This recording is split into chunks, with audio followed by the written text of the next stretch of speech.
तो कैसे हैं आप लोग? उम्मीद करता हूं कि आप अच्छे होंगे।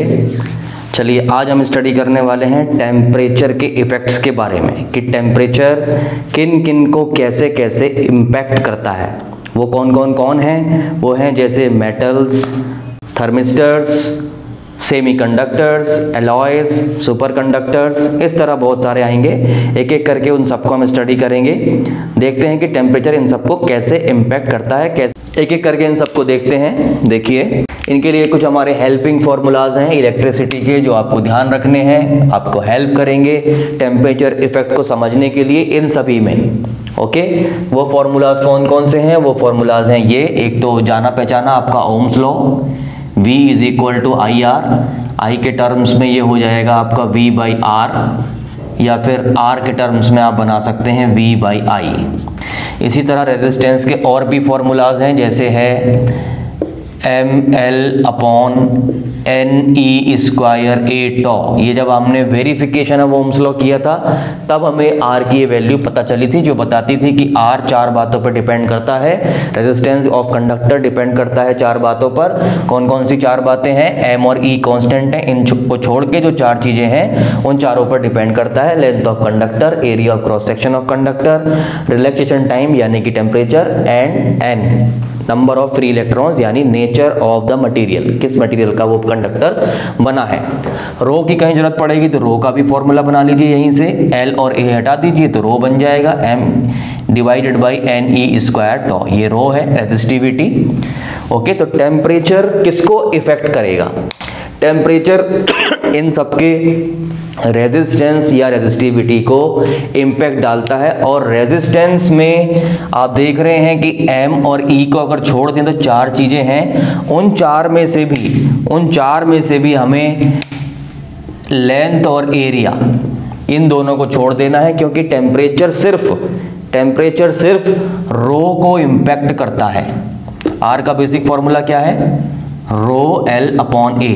तो L और A को टेम्परेचर इम्पैक्ट नहीं करता। जो कंडक्टर एक बार आपने ले लिया, उसका टेम्परेचर आपने हाई किया, लो किया, उसकी लेंथ में कोई चेंज नहीं किया, आपने एरिया में नहीं चेंज किया, सिर्फ चेंज किस में आप कर रहे हैं? फिजिकल कंडीशन में, यानी कि टेम्परेचर में। तो वो टेम्परेचर सिर्फ किसको इम्पैक्ट करता है? रो को इम्पैक्ट करता है। तो इस टेम्परेचर इम्पैक्ट में हम क्या देखने वाले हैं? टेम्परेचर में देखने वाले हैं इन सबके रेजिस्टेंस का, रेजिस्टिविटी का क्या फर्क पड़ेगा टेम्परेचर को चेंज करने से। क्या ये भी चेंज हो जाएंगे? तो किस प्रोपोर्शन में चेंज होंगे? टेम्परेचर बढ़ाएंगे तो क्या रेजिस्टेंस बढ़ेगा? टेम्परेचर कम करेंगे तो क्या रेजिस्टेंस कम होगा? या उल्टा होगा, टेम्परेचर हाई करने से रेजिस्टेंस लो होगा, या टेम्परेचर लो करने से रेजिस्टेंस हाई होगा? ये सारी बातें इन सब में देखनी है हमें।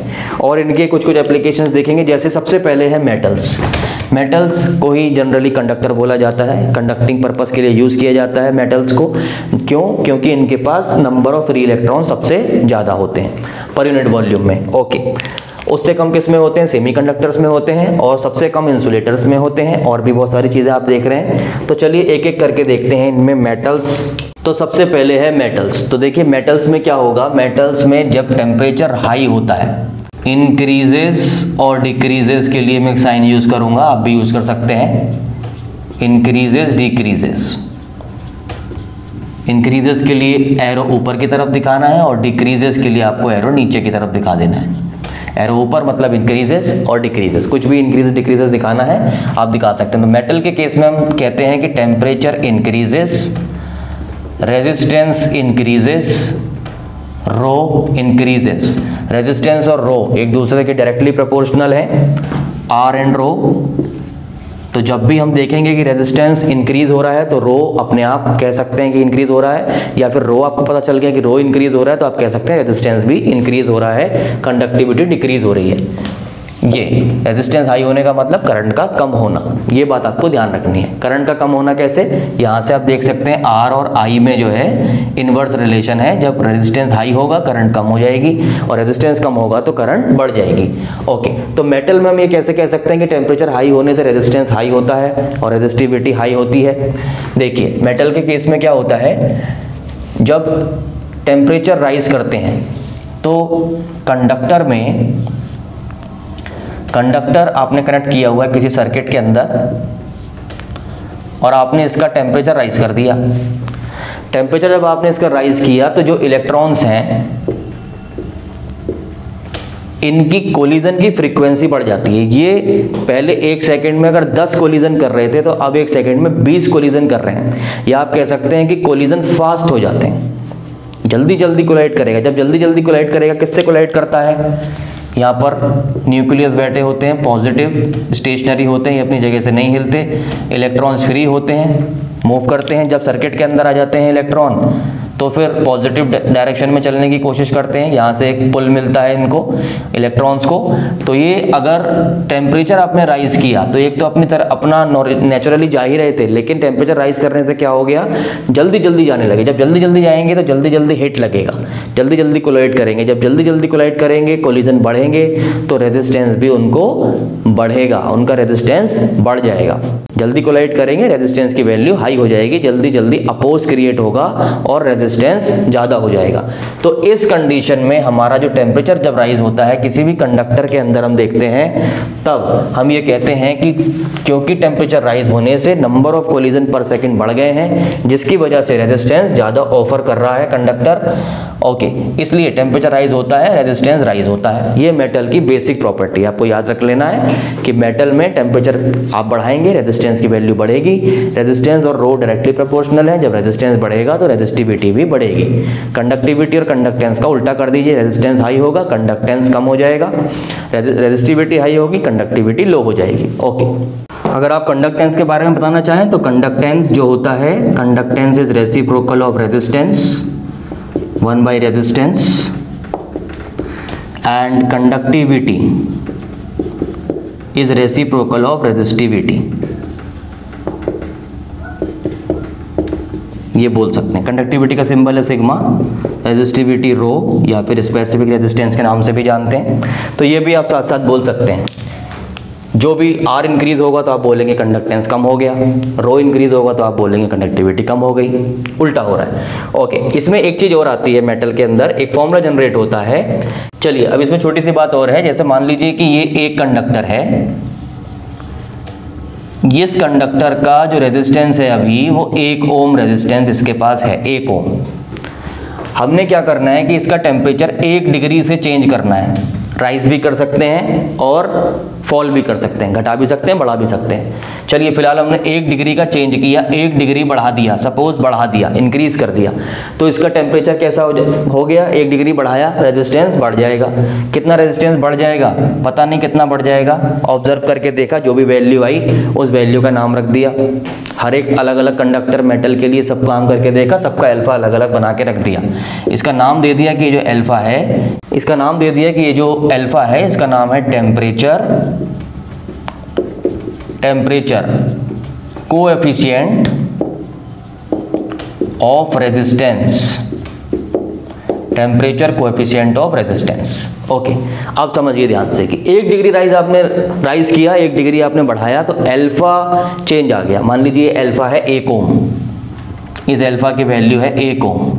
1 डिग्री से बढ़ाएंगे 1 ओम बढ़ जाएगा। पहले कितना है, 1 ओम है, खुद 1 ओम है, 1 ओम कब हो गया, 2 ओम। अगर आपने टेम्परेचर में चेंज किया 2 डिग्री तो 2 ओम हो जाएगा, बढ़ जाएगा। 1 ओम से बढ़ के 1 ओम बढ़ गया, यानी 2 ओम हो गया। आपने 2 डिग्री राइज किया तो 3 ओम हो जाएगा, 4 ओम, इस तरह से बढ़ता जाएगा। ठीक है, क्योंकि 1 ओम तो पहले से ही है। 1 ओम करके 1 डिग्री राइज करने पे वो जो रेजिस्टेंस है वो बढ़ता जाएगा। तो ये है। अब आपने मान लीजिए डेल्टा T डिग्री से चेंज किया है, जो भी टेम्परेचर डिफरेंस आपने किया, हाई किया, लो किया, तो 1 डिग्री राइज करने से अल्फा चेंज आया, अल्फा बढ़ गया, रेजिस्टेंस पहले जो भी था।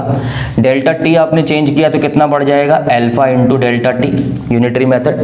भाई 1 डिग्री का चेंज किया तो 1 ओम बढ़ गया, अल्फा की वैल्यू 1 ओम ली समझने के लिए। 2 डिग्री का चेंज किया तो 2 अल्फा हो जाएगा, यानी 2 ओम इंक्रीज हो जाएगा। 3 डिग्री राइज करेंगे तो 3 ओम हो जाएगा, 3 डिग्री डाउन करेंगे 3 ओम कम हो जाएगा, ये होगा।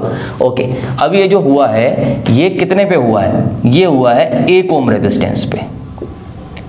1 ओम रेजिस्टेंस में ये चेंज है, डेल्टा T चेंज करने पे इतना चेंज हो रहा है 1 ओम के जो आपका कंडक्टर है उसमें।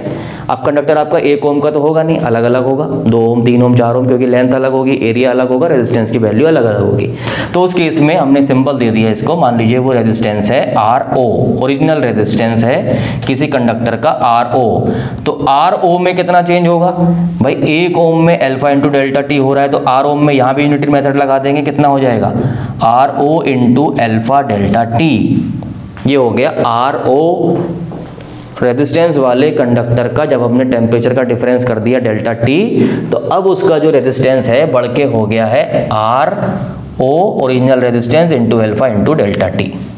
ठीक, तो फाइनल रेजिस्टेंस कितना बन गया, फाइनल रेजिस्टेंस बन गया, टी टेम्परेचर आपने दिया, फाइनल के लिए मैं RF लिख लेता हूं, F फॉर फाइनल।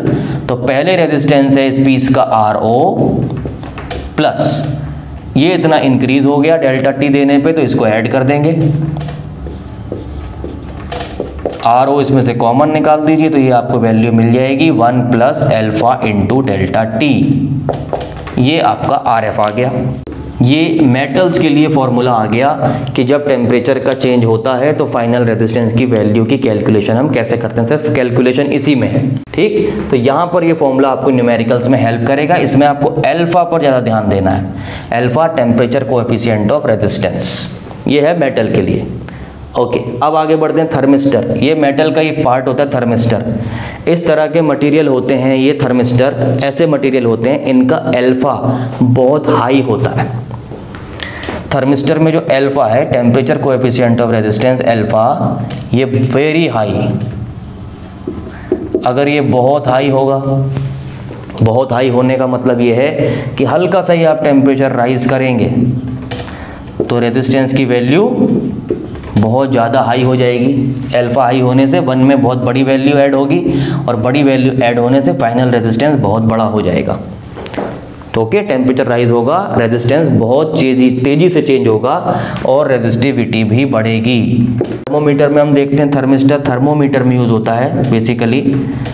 थर्मोमीटर में कैसे यूज होता है, थर्मोमीटर में एक सर्किट बना के रखते हैं, ऐसा सर्किट रहता है, उसमें ये थर्मिस्टर लगा है यहाँ। इस थर्मिस्टर के साथ यहाँ पर एक सेंसर लगाया हुआ है जिसमें हम देख सकते हैं। इस सेंसर के साथ में एक सेल लगा दिया है, पॉजिटिव नेगेटिव छोटा सेल होता है, और इस तरह का ये सर्किट बना के रख देते हैं। अलग अलग डिज़ाइनिंग कर सकते हैं, फिर इसकी कवरिंग कर देते हैं, और कवरिंग करने के बाद इसको पूरा कवर कर देते हैं। अभी देखते हैं कवर जब बाद में करेंगे। फिलहाल देखिए, अभी इसमें जैसे ही आप इसे ऑन करेंगे थर्मोमीटर को, ये कौन सा थर्मोमीटर है, डिजिटल थर्मोमीटर है ये, डिजिटल थर्मोमीटर। तो इसमें क्या होगा, अभी सेल से जैसे ही आप इसको ऑन करेंगे, यहाँ पर एक स्विच लगा है जिससे आप ऑन करते हैं थर्मोमीटर, डिजिटल थर्मोमीटर आपने ऑन किया, ऑन करते ही इस सेल की वजह से एक करंट फ्लो होनी शुरू हो गई। उस करंट के अकॉर्डिंग यहाँ पर दिखा देता है कि आपका जो थर्मोमीटर है वो ऑन हो गया है। जैसे भी कैलिब्रेशन उसमें किया हुआ है, सेंसर लगा है अंदर, उस सेंसर में जो कोडिंग की है, ऑन होने पर क्या दिखाना है वो दिखा देगा वहाँ पर। ओके, अब इसकी प्रोसेसिंग समझिए कैसे होगा। जैसे आपने इसे बॉडी पे लगाया, एक पेशेंट है उसने अपनी बॉडी पे लगाया, कोई भी लगा सकता है, बॉडी में लगाया, जैसे बॉडी से लगाया या किसी भी ऑब्जेक्ट से लगाया, उसका टेम्परेचर इसमें आ जाएगा। अगर आपको बुखार है, टेम्परेचर है 103 है, 102 है, जितना भी है, उसके अकॉर्डिंग ये आपका थर्मिस्टर का रेजिस्टेंस हो जाएगा हाई।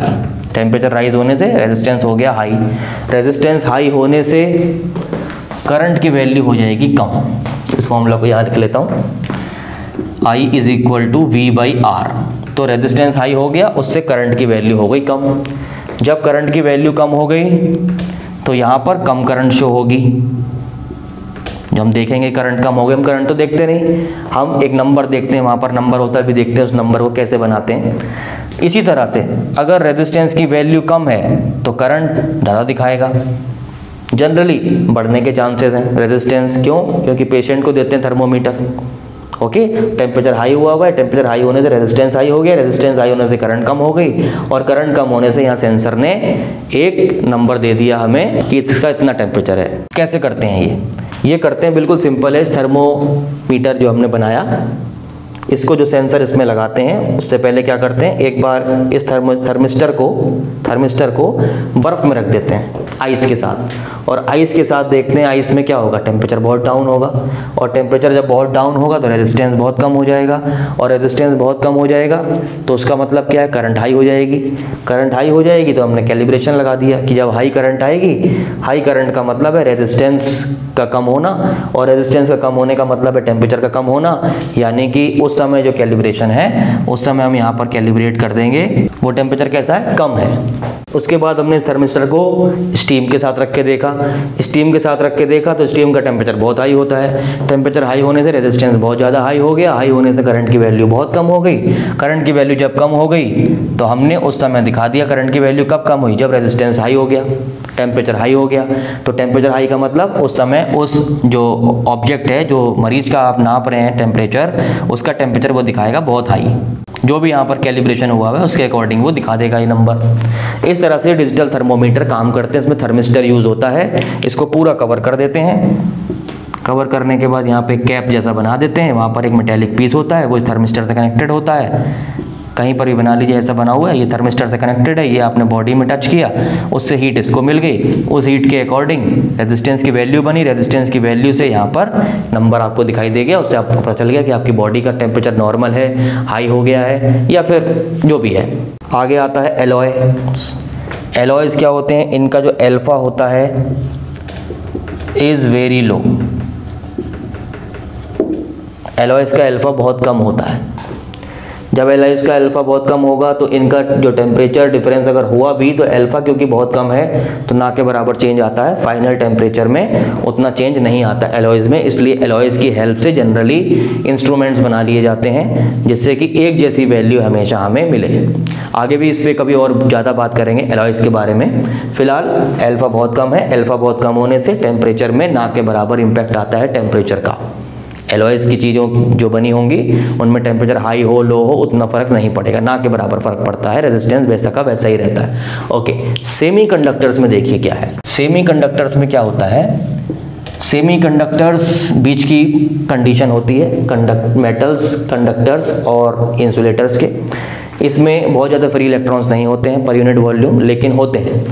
जब ये होते हैं तो क्या होता है, जनरली सेमीकंडक्टर का हमने सर्किट बनाया, सर्किट बना के करंट फ्लो हो रही है, उसमें हमने टेम्परेचर राइज कर दिया। जैसे ही टेम्परेचर राइज किया, टेम्परेचर राइज करने से हमने देखा रेजिस्टेंस की वैल्यू कम हो गई, और रेजिस्टेंस की वैल्यू कम होने से रो भी कम हो गया। अब इसको समझिए कैसे। ये जो फॉर्मूला आप देख रहे हैं, ये इसको मैं यहाँ लिखता हूँ, R is equal to ml/NE² A tau। M और E पहले से कांस्टेंट है, इनसे लेना देना नहीं है। L और A को भी टेम्परेचर इम्पैक्ट नहीं डालता है तो इनको भी लेना देना नहीं है। बचे दो, number of free electrons and torque, relaxation time जो डिपेंड करता है टेम्परेचर पर। इनको ध्यान से देखिए। आपने जब टेम्परेचर राइज किया तो टेम्परेचर राइज होने से क्या होता है, सेमीकंडक्टर के जो एटम्स होते हैं उनके जो इलेक्ट्रॉन्स होते हैं वो टूट जाते हैं बहुत जल्दी। सेमीकंडक्टर के पास ये प्रॉपर्टी होती है कि वो अपने इलेक्ट्रॉन्स को छोड़ देते हैं, लीव कर देते हैं। अगर हाई टेम्परेचर कहीं से आ जाए, एनर्जी मिल जाए उन्हें कहीं से, तो टेम्परेचर आपने दिया, नंबर बहुत ज़्यादा इंक्रीज हो गए, हैवी पॉपुलेशन होती है, number of free electron increase हो गए। अगर number of free electrons increase हो गए, ध्यान दीजिए, इंक्रीज हो जाएंगे तो उस केस में R और N का इन्वर्स रिलेशन है। N क्योंकि इंक्रीज हुआ है तो R की वैल्यू हो जाएगी कम। ठीक है, टॉर्क को देखिए, टॉर्क के रिलैक्सेशन टाइम, इसको हम पहले भी डिस्कस कर चुके हैं। अगर टेम्परेचर राइज होगा तो कोलिजन फ्रीक्वेंसी बढ़ेगी, कोलिजन फ्रीक्वेंसी बढ़ने से रेजिस्टेंस ज़्यादा अप्लाई हो जाएगा। जब रेजिस्टेंस बढ़ेगा, टेम्परेचर बढ़ने से रेजिस्टेंस बढ़ेगा कह रहे हैं। टॉर्क की कंडीशन में टॉर्क का क्या हुआ, टॉर्क हुआ, टेम्परेचर राइज होने से टॉर्क हो गया कम, डिक्रीज। जल्दी जल्दी कोलिड हो रहे हैं, पहले 2 सेकंड में कोलिजन हो रहा था, अब कम टाइम में हो रहा है, तो टॉर्क की वैल्यू कम हुई है। अगर टॉर्क की वैल्यू कम हुई है तो टॉर्क के साथ R का इन्वर्स रिलेशन है, इस केस में R को बढ़ जाना चाहिए। फॉर्मूला देख लीजिए ध्यान से, ml/Ne² A tau।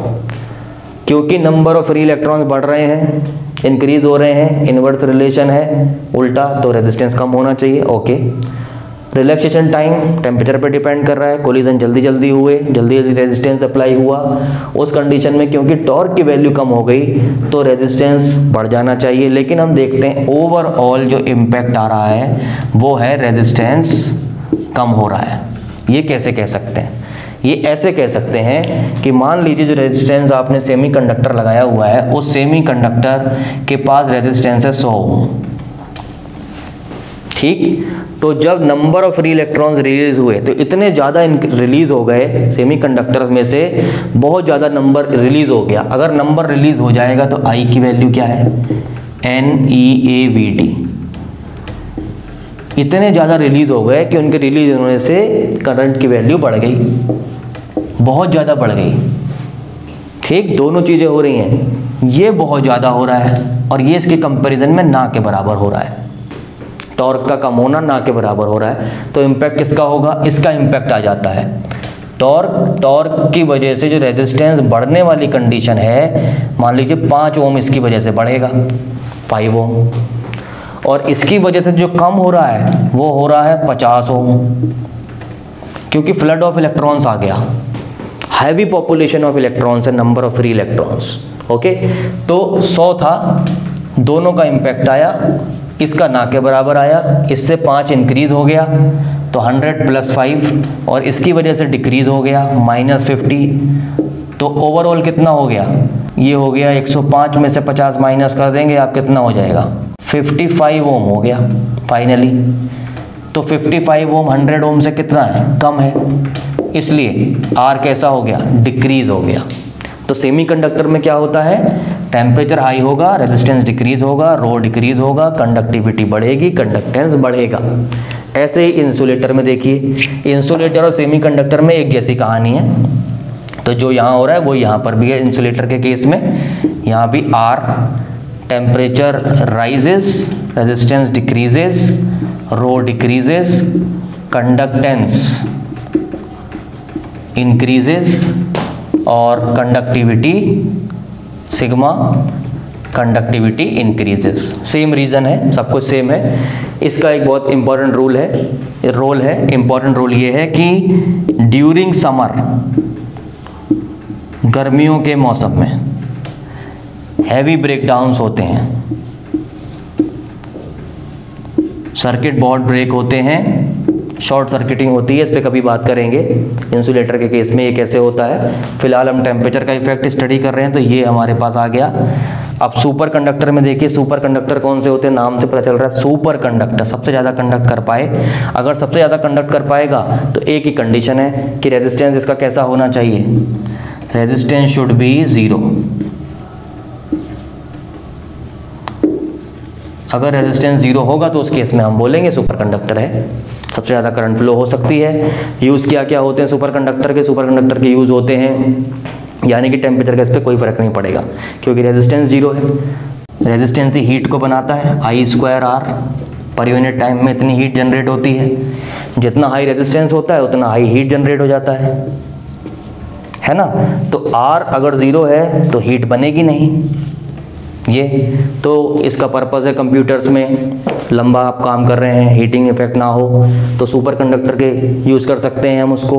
और भी चीज़ों में यूज़ करते हैं, सुपर मैग्नेट्स बना सकते हैं इनकी हेल्प से। हम कोई बहुत हैवी ऑब्जेक्ट को उठाना है तो मैग्नेटिक प्रॉपर्टी से उसको लिफ्ट करा सकते हैं। क्रेन है, कुछ है तो मैग्नेटिक क्रेन्स होती हैं। बुलेट ट्रेन्स में इनका यूज़ हो सकता है। ओके, सुपर कंडक्टर्स का सुपर मैग्नेट बनाने के बाद इलेक्ट्रोलाइट को देखिए। इलेक्ट्रोलाइट में क्या है? इलेक्ट्रोलाइट में क्या होगा? टेम्परेचर राइज होगा, रेजिस्टेंस कम हो जाएगा तो रो भी कम हो जाएगा और कंडक्टिविटी बढ़ जाएगी, कंडक्टेंस बढ़ जाएगा। ये कैसे है? इलेक्ट्रोलाइट क्या होता है? सॉल्यूशन होता है, एक सेल आपने देखा है, H2SO4, डाइल्यूट H2SO4, कॉन्सेंट्रेट, ऐसे अलग अलग होते हैं। तो उस केस में अगर टेम्परेचर हमने राइज किया, अभी ये करंट फ्लो करा रहा था, हमने टेम्परेचर राइज कर दिया। टेम्परेचर राइज करने से क्या होगा? जो इलेक्ट्रोलाइट है, इलेक्ट्रोलाइट ये पतला हो जाता है, थिन हो जाता है, becomes thin. Temperature rises, electrolyte becomes thin. Becomes thin, पतला हो गया। जब ये पतला हो जाता है तो इसके अंदर जो आयन घूम रहे हैं, पॉजिटिव नेगेटिव जो भी हैं, नेगेटिव SO4 नेगेटिव ये और H प्लस आयन, तो ये बहुत जल्दी जल्दी एक प्लेट से दूसरी प्लेट की तरफ भागते हैं। जब ये तेजी से जाएंगे, रुकावट कम से कम मिलेगी, बिकम्स थिन, पतला हो गया। ऐसा सोच लीजिए जैसे एक वेजिटेबल ऑयल है कंटेनर में और एक में पानी भरा हुआ है, आपने दोनों में ऐसे हाथ चलाया, किस में आसानी से चला लेंगे? पानी में, क्योंकि पानी की विस्कोसिटी कम है, वो कम डेंस है, पतला है, पतला लिक्विड है। ऐसा इसके साथ होता है। आयंस जब पहले थे तो पहले थोड़ी देर में जा रहे थे, अब टेम्परेचर राइज होने से क्योंकि जो लिक्विड है वो पतला हो गया, विस्कोसिटी कम हो गई और अब ये जल्दी जल्दी जा रहे हैं। जब ये जल्दी जल्दी जाएंगे तो I is equal to Q/T से पर सेकंड में ज़्यादा आयन आ जाएंगे, ज़्यादा करंट आ जाएगी। ज़्यादा करंट आ जाएगी तो हम बोलेंगे रेजिस्टेंस कैसा हो गया? कम हो गया, रेजिस्टेंस की वैल्यू कम हो गई। So this was all about the temperature effect. उम्मीद करता हूँ कि आपको समझ में आ गया होगा। मिलते हैं अपने नेक्स्ट वीडियो में, तब तक के लिए बाय बाय।